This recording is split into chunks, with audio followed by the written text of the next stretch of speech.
We close out a full week with a really good question from a podcast listener named Matt. Hello, Pastor John.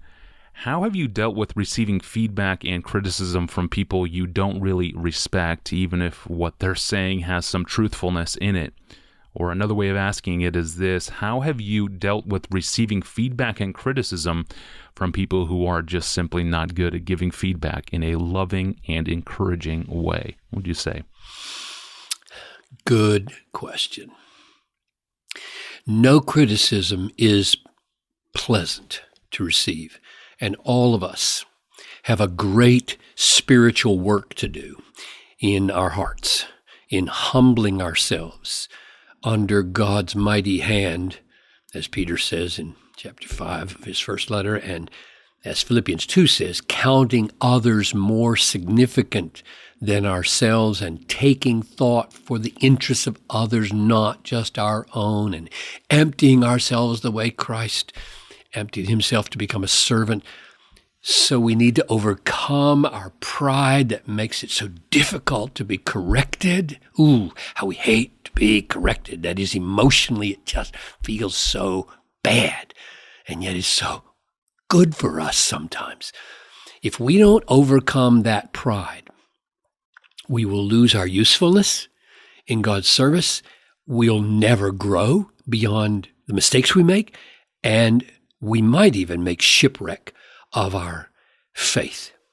But if I understand Matt's question correctly, and I could be wrong here, is that he's not just asking how we can be humble enough to receive criticism and profit from it. He's asking about that particular relationship where the criticism is delivered in a way that is not encouraging or hopeful or loving as far as he can tell.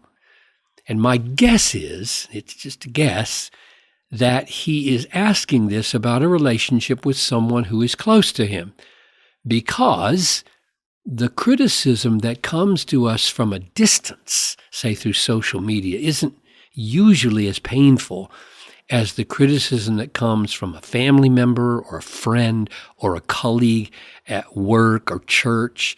And I think I understand the situation because I know there are people who seem incapable of joyful, spontaneous affirmation, but are spring-loaded to give spontaneous correction. I mean, they're just, it's just their personality. They would have to work at saying anything positive, and the most natural thing in the world is to say something negative. I mean, just yes. Now. So the first thing I would say is that in a good long-term, closer relationship, it would be fitting at some point to approach the other person and tell him or her how you perceive that and how you experience that correction or criticism. And of course, that's a very delicate thing, and it runs the risk of making the relationship harder instead of better, although it could make the relationship way better if God intervenes. And of course, when you do that, when you approach someone, you follow Jesus' counsel to take the log out of your eye so that you can see clearly, to take the speck out of your brother's eye. In other words, he should feel, that person you're going to should feel that you are coming to him in a spirit of humility, with a clear sense of your own inadequacies and failures and the ways you may have hurt him or the way you even do now annoy him. And you keep in mind Galatians 6:1, brothers, if anyone is caught in a transgression, you who are spiritual, restore him in a spirit of gentleness. Keep watch over yourself, lest you too be tempted. And you tell him that you think your relationship would be better if he mingled more affirmation with his corrections, and if you spoke more gently, perhaps, whatever it is, you explain to him about his words that are off-putting to you or hurtful to you.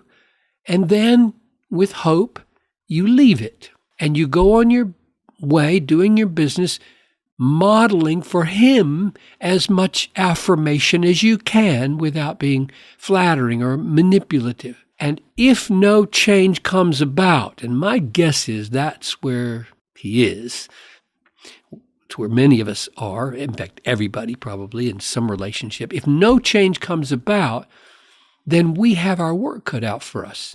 In the New Testament, it is replete with instructions about how Christians should respond to those who mistreat them. Whether it's huge mistreatment like persecution or death, or whether it's tiny little mistreatment like excessive criticism or insensitive and repeated correction. So here are 4 simple, brief pointers that I have found helpful, even though I don't think I've arrived in my own ability to handle these things the way I would like. But here's how I'm working at it. Number 1.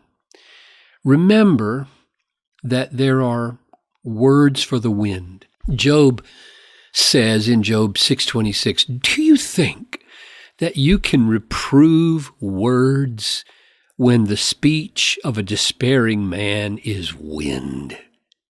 In other words, always be alert that there are probably elements of brokenness and pain in a person's life that may cause them to have broken patterns of communication with others, so that the brokenness, which feels damaging and offensive to us, is more about their own woundedness than about your deficiencies. Keep that possibility in mind. That was certainly the case with Job, as he spoke words that they then jumped on. And he said, look, don't you realize that a despairing man sometimes says things that he wished he hadn't said? Number 2, remember that Paul describes love in 1 Corinthians 13 as long-suffering. Love suffers long, bears all things, believes all things, hopes all things, endures all things. So there's long-suffering, there's bearing all things, there's enduring all things. So just when you think you have borne this criticism, as long as you can, the Holy Spirit will enable you to bear the fruit of patience and endure it another day, and then another day, and then another day, because we're called to be long-suffering. Third, when Peter gave Jesus as an example of how he did not revile when reviled, or we could say did not criticize when criticized, Peter said he did not threaten, but continued entrusting himself to the one who judges justly, that is, to God.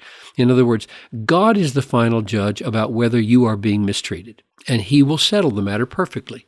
You may feel sometimes a righteous indignation, but Peter is telling us you don't need to act on that. You can keep returning good for evil, and leave the matter to God.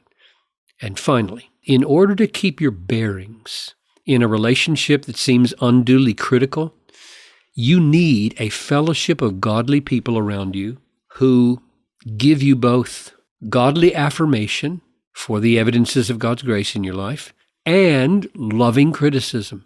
Proverbs 11:14 says, in the abundance of counselors, there is safety. And one of the implications of that, I think, is that the plurality of godly people in your life tend to give you a more realistic echo of your virtues and your faults than if you only have one person responding to you. And that'll help you, I think, it sure helps me, to maintain our emotional stability in the face of a few people in your life who are unduly critical. And I would just end this by giving thanks for people that God has surrounded me with over the years who have been able to give balanced biblical assessment of my strengths and weaknesses, my virtues and my sins, the things that I do that are helpful to others, and the habits I have that are not helpful to others. So I would just encourage everybody, find such a fellowship of friends. Yes, thank you, Pastor John, and thank you for modeling this accountability for us all. Well, for more information about the podcast or to find our most recent or our most popular episodes, go to our online home at desiringgod.org/Ask Pastor John. I'm your host, Tony Reinke. Thanks for listening to the Ask Pastor John podcast with John Piper. Have a great weekend, and we will return on Monday.